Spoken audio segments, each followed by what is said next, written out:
Hallelujah.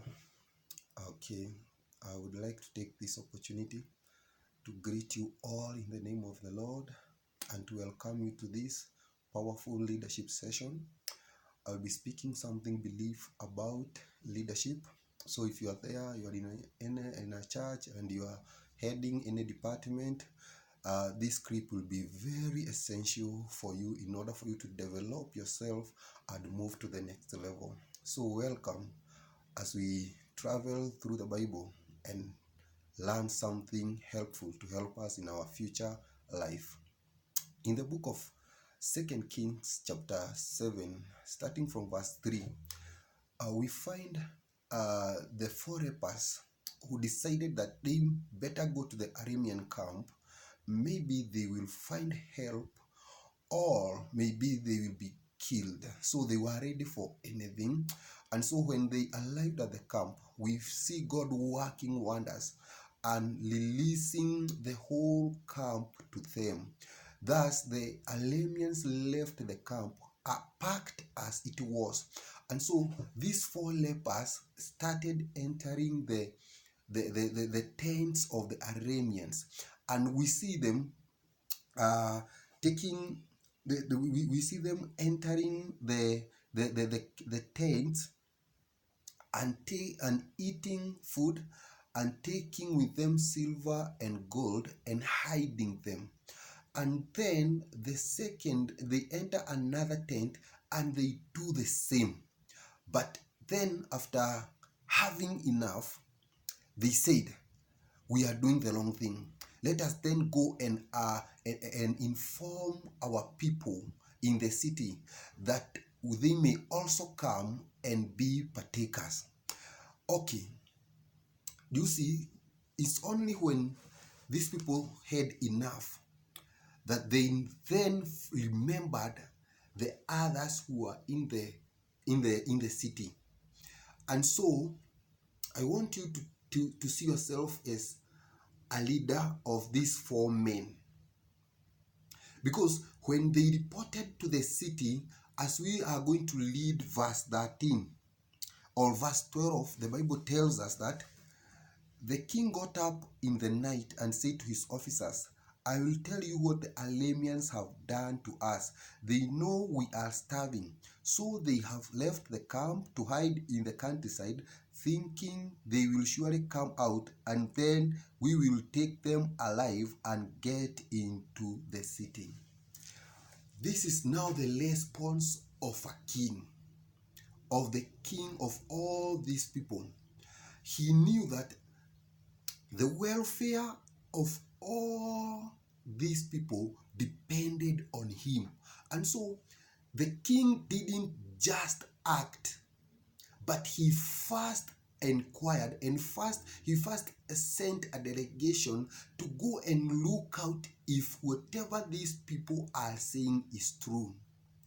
The difference between leaders and followers is in how they think.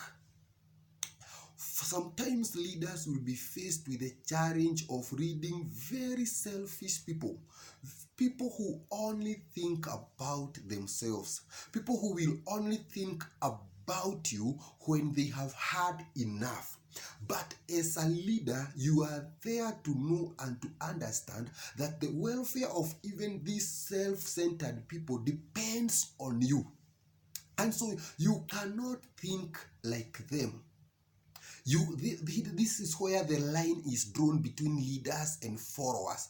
Leaders should understand that they carry on their shoulders the welfare of everybody in your department. Whether they love you or they hate you, it is for you to understand that their welfare depends on you. That where you will, that their vision, even for them to accomplish their vision, it depends with you as a leader. And so tragedy strikes when leaders and followers start thinking on the same line. This king teaches us something, that leaders think beyond the box.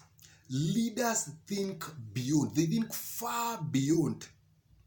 They just don't act because there is an opportunity.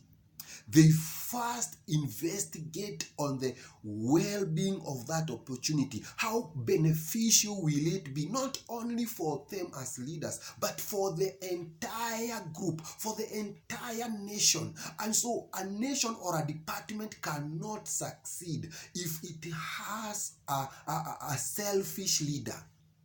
A leader who will think only of himself. In our world today, we are in crisis because we have put into power people who are selfish, who are only thinking about themselves before thinking about their followers. A leader should not seek power in order to be powerful, but he should seek that position in order to empower others. Are you empowering your people?